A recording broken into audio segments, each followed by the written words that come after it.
Thank you very much, Tony. Thank you.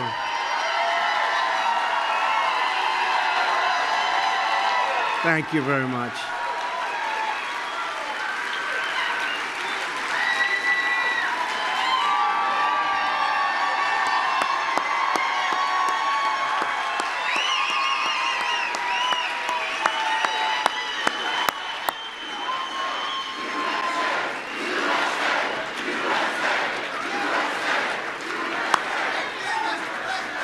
Thank you very much. You know, I've been here before.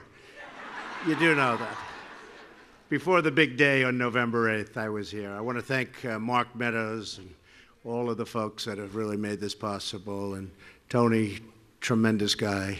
We have some incredible people that we love and that we're involved with. So we all know that. And I'm being followed by Mr. Bennett. You know that, right? And I've been watching him say nice things about me before I knew him. Those are the ones I like, where they speak well of you before you know them, right?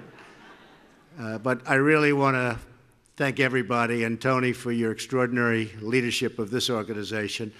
And I want to thank also Luana for your dedication to the faith community and to our nation. Works so hard. It's great to be back here with so many friends at the 2017 Values Voter Summit, and we know what that means. We know what that means. America is a nation of believers, and together we are strengthened and sustained by the power of prayer. True. As we gather for this tremendous event, our hearts remain sad and heavy for the victims of the horrific mass murder last week in Las Vegas. It was an act of pure evil. But in the wake of such horror, we also witnessed the true character of our nation. A mother laid on top of her daughter to shield her from gunfire. A husband died to protect his beloved wife. Strangers rescued strangers. Police officers, and you saw that, all of those incredible police officers, how brave they were, how great they were running into fire. And first responders, they rushed right into danger. Americans defied evil and hatred with courage and love. The men and women who risked their lives to save their fellow citizens gave proof to the words of this scripture. The light shines in the darkness, and the darkness has not overcome it.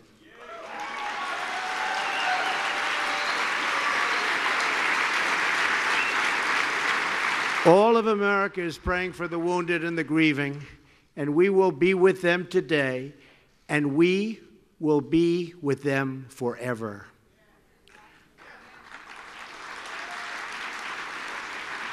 Just want to finish by saying really, and we understand it was so horrific to watch and so terrible, but to those who lost the ones they love, we know that we cannot erase your pain, but we promise to never, ever leave your side. We are one nation, and we all hurt together, we hope together, and we heal together.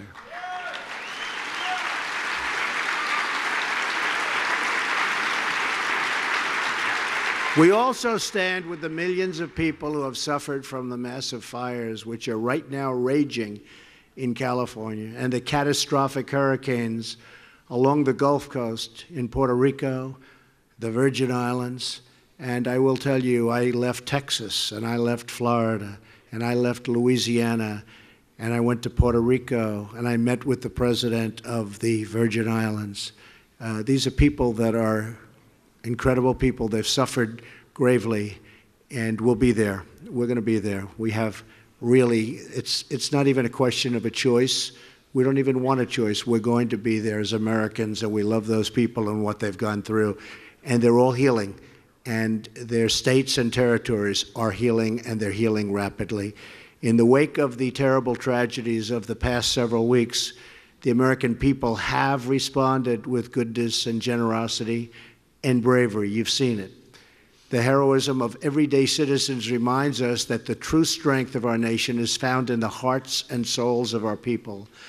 When America is unified, no force on earth can break us apart.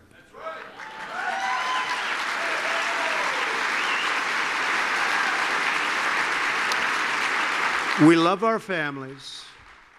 We love our neighbors. We love our country. Everyone here today is brought together by the same shared and timeless values.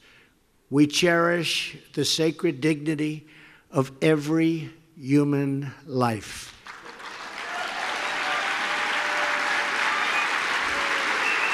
We believe in strong families and safe communities. We honor the dignity of work. We defend our Constitution. We protect religious liberty.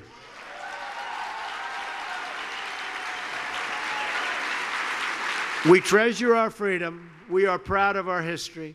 We support the rule of law and the incredible men and women of law enforcement.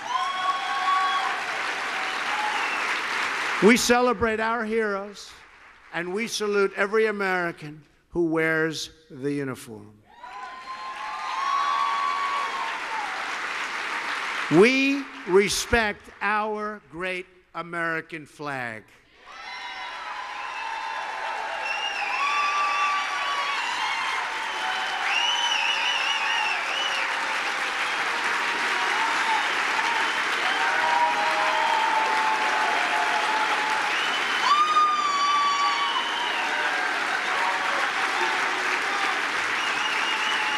Thank you. Thank you. Thank you. And we stand united behind the customs, beliefs, and traditions that define who we are as a nation and as a people. George Washington said that religion and morality are indispensable to America's happiness, really prosperity, and totally to its success. It is our faith and our values that inspires us to give with charity, to act with courage, and to sacrifice for what we know is right. The American founders invoked our Creator 4 times in the Declaration of Independence, 4 times.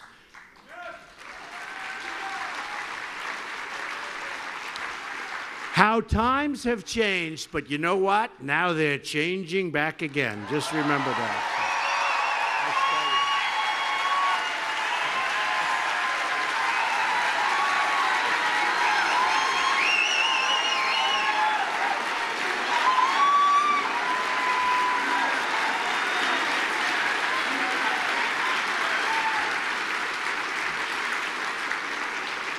Benjamin Franklin reminded his colleagues at the Constitutional Convention to begin by bowing their heads in prayer.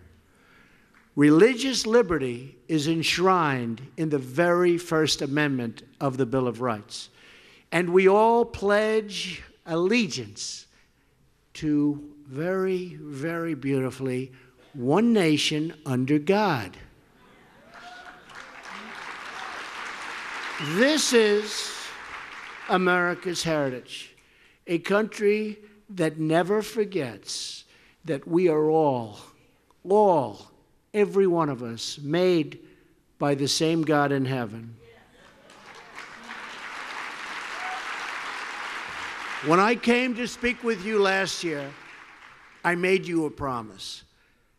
Well, one of the promises I made you was that I'd come back. See?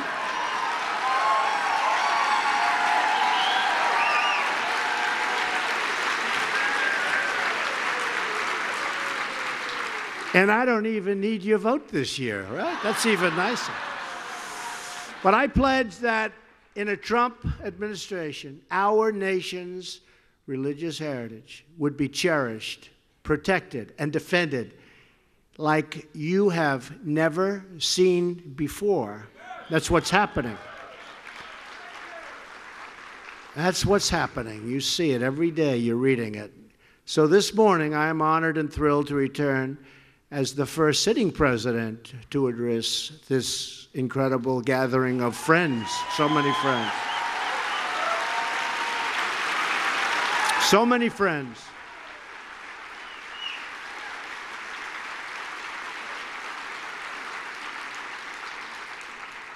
And I'll ask Tony and all of our people that do such a great job in putting this event together, can I take next year off or not? Or do I have to be back? I don't know. Huh? He's saying, they're saying no. Luana's saying no. So that means no. So I'm here to thank you for your support and to share with you how we are delivering on that promise, defending our shared values, and in so doing, how we are renewing the America we love. In the last 10 months, we have followed through on one promise after another. I didn't have a schedule, but if I did have a schedule, I would say we are substantially ahead of schedule.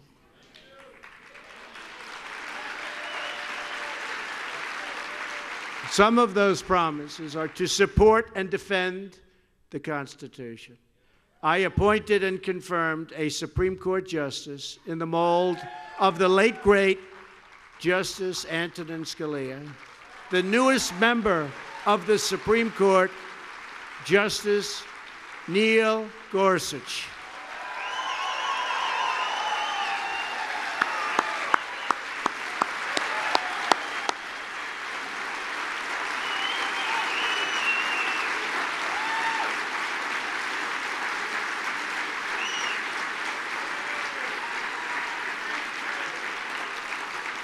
To protect the unborn, I have reinstated a policy first put in place by President Ronald Reagan, the Mexico City policy. To protect religious liberty, including protecting groups like this one, I signed a new executive action in a beautiful ceremony at the White House on our National Day of Prayer.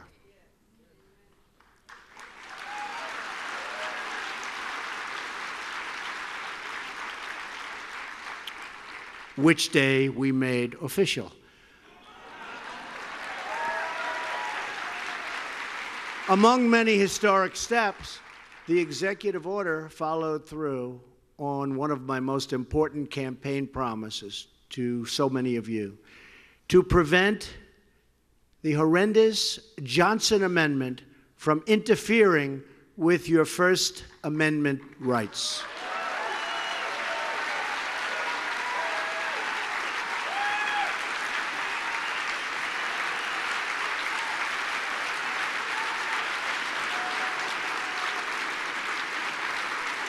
Thank you.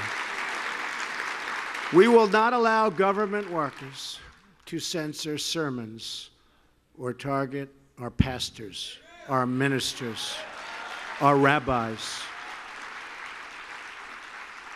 These are the people we want to hear from, and they're not going to be silenced any longer.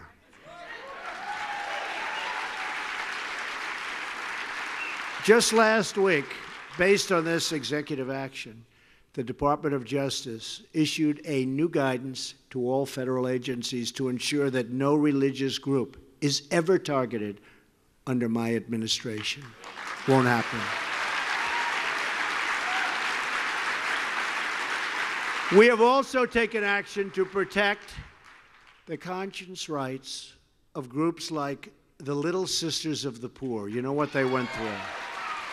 What they went through.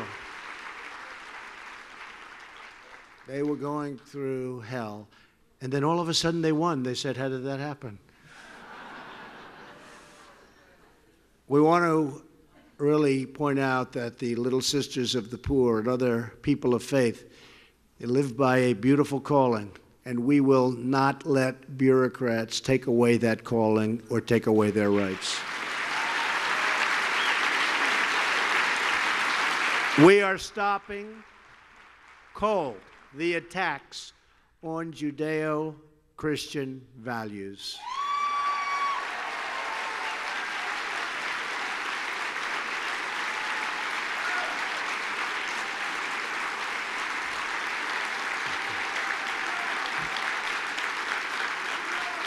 Thank you. Thank you very much. And something I said so much during the last 2 years, but I'll say it again as we approach the end of the year. You know, we're getting near that beautiful Christmas season that people don't talk about anymore. They don't use the word Christmas because it's not politically correct. You go to department stores and they'll say Happy New Year and they'll say other things and it'll be red. They'll have it painted, but they don't say, well, guess what? We're saying Merry Christmas again.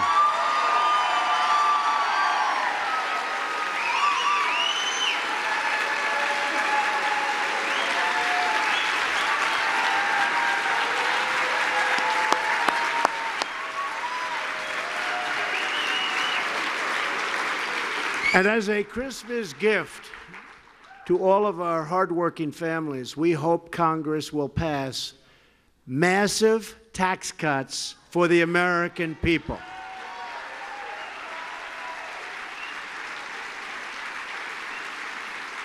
That includes increasing the child tax credit and expanding it to eliminate the marriage penalty.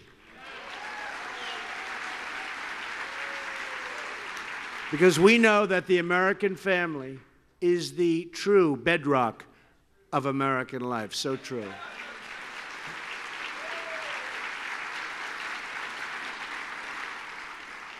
This is such an exciting event because we are really working very hard, and hopefully Congress will come through. You saw what we did yesterday with respect to health care. It's step by step by step.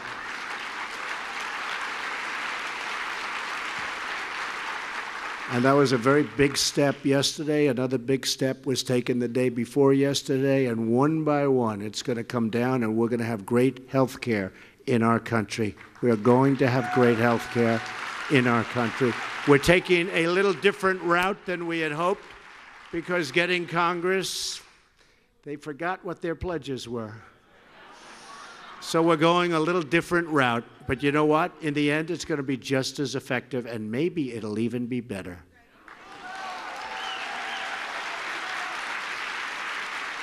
For too long, politicians have tried to centralize the authority among the hands of a small few in our nation's capital. Bureaucrats think they can run your lives, overrule your values, meddle in your faith, and tell you how to live, what to say, and how to pray.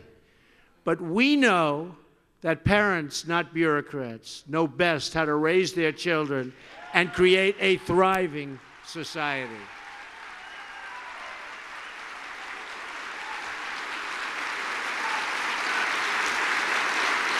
We know that faith and prayer, not federal regulation, and by the way, we are cutting regulations at a clip that nobody has ever seen before.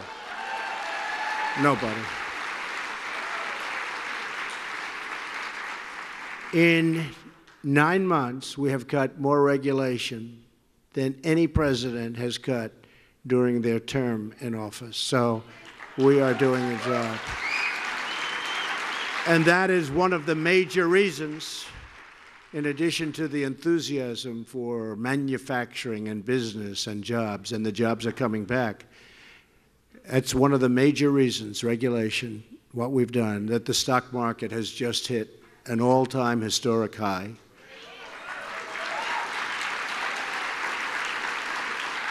That just on the public markets, we've made, since Election Day, $5.2 trillion in value. Think of that, $5.2 trillion.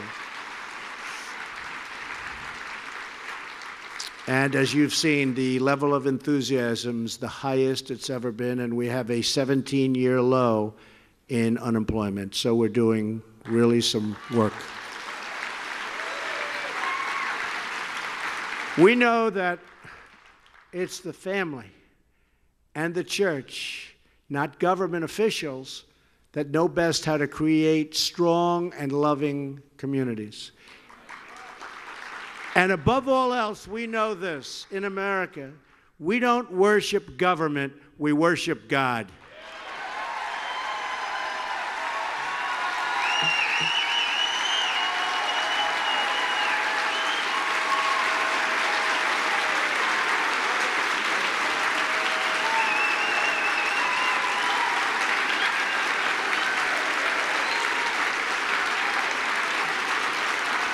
Inspired by that conviction, we are returning moral clarity to our view of the world and the many grave challenges we face.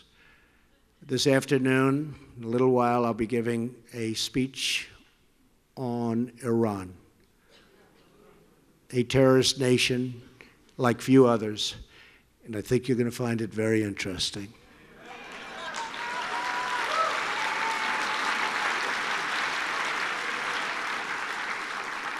Yesterday, things happened with Pakistan. And I have openly said Pakistan took tremendous advantage of our country for many years. But we're starting to have a real relationship with Pakistan, and they're starting to respect us as a nation again, and so are other nations. They are starting to respect the United States of America again. And I appreciate that. And I want to thank the leaders of Pakistan for what they've been doing. In this administration, we will call evil by its name. We stand with our friends and allies. We forge new partnerships in pursuit of peace. And we take decisive action against those who would threaten our people with harm.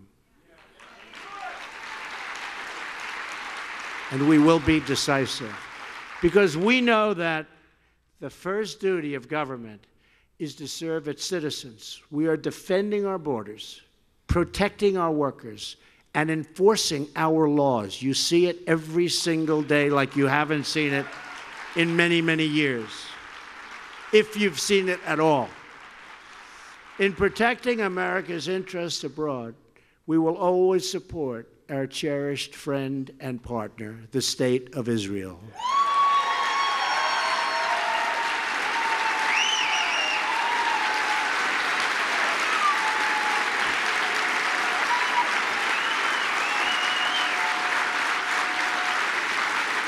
We will confront the dangers that imperil our nation, our allies, and the world, including the threat of radical Islamic terrorism. We have made great strides against ISIS, tremendous strides. I don't know if you've seen what's going on, but tremendous strides against ISIS. They never got hit like this before.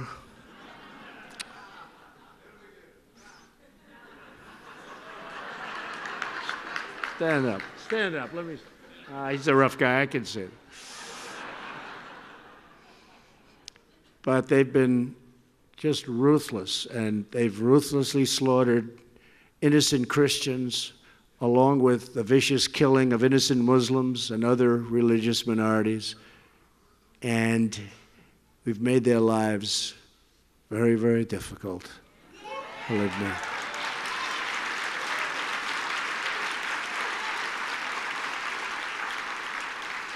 We've done more against ISIS in 9 months than the previous administration's done during its whole administration. By far, by far. And ISIS is now being dealt one defeat after another. We're confronting rogue regimes from Iran to North Korea, and we are challenging the communist dictatorship of Cuba and the socialist oppression of Venezuela, and we will not lift the sanctions on these repressive regimes until they restore political and religious freedom for their people. All of these bad actors share a common enemy, the one force they cannot stop, the force deep within our souls, and that is the power of hope. That is why, in addition to our great military might, our enemies truly fear the United States, because our people never lose faith, never give in, and always hope for a better tomorrow. Last week, Melania and I were reminded of this in a powerful way when we traveled to Las Vegas. We visited a hospital where some of the survivors were recovering from absolutely horrific wounds. We met a young man named Brady Cook. He's 22, and a brand new police officer. That night was Brady's second day in field training, his second day as a policeman. Can you believe that? But when the shooting began, he did not hesitate. He acted with incredible courage, rushing into the hail of bullets, and he was badly shot in his shoulder. This is what Brady said. I didn't expect it, but it's what I signed up for. When stuff goes down, I want to be there to face evil and to protect the good, innocent people that need it. And here's a young guy, great guy, and second day. He said, Brady, don't worry about it. It's going to be easier from here.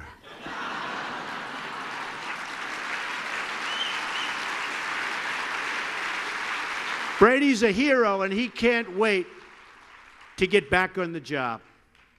Several weeks before, when Hurricane Harvey hit Houston, a local furniture store owner, who's known in Texas as Mattress Mac, decided he had to help. When the rain began to flood the streets of the city, he sent out his furniture trucks to rescue the stranded. He brought them back to his stores and gave them food and a clean, dry place to stay, even if it meant ruining countless dollars worth of furniture. As Mattress Mac put it, my faith defines me. It's who I am. We can afford the cost. We can't afford what we can't. And he said this very strongly. What we can't afford is to cause people to lose hope. In Brady and Mac, we see the strength of the American spirit. This spirit of courage and compassion is all around us every day. It is the heartbeat of our great nation. And despite certain coverage, that beat is stronger than it's ever been before. You see right through it. That beat is stronger than it's ever been. We see this spirit in the men and women who selflessly enlist in our armed forces and really who go out and risk their lives for God and for country. And we see it in the mothers and the fathers who get up at the crack of dawn. They work 2 jobs and sometimes 3 jobs. They sacrifice every day for the furniture and future of their children. They have to go out. They go out, they work. The future of their children is everything to them. They put it before everything. And they make sure that the future of their children has God involved in it. So important to them. We see it in the church communities that come together to care for one another, to pray for each other, and to stand strong with each other in times of need. The people who grace our lives and fill our homes and build our communities are the true strength of our nation and the greatest hope for a better tomorrow. As long as we have pride in our country, confidence in our future, and faith in our God, then America will prevail. We will defeat every evil, overcome every threat, and meet every single challenge. We will defend our faith and protect our traditions. We will find the best in each other and in ourselves.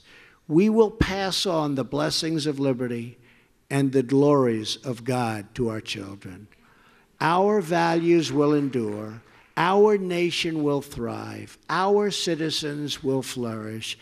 And our freedom will triumph. Thank you to the Value Voters Summit. Such an incredible group of people you are. Thank you to all of the faithful here today. And thank you to the people of faith all across our nation and all over the world. May God bless you. May God bless the United States of America. Thank you very much, everybody. Thank you. Thank you. Thank you, everybody.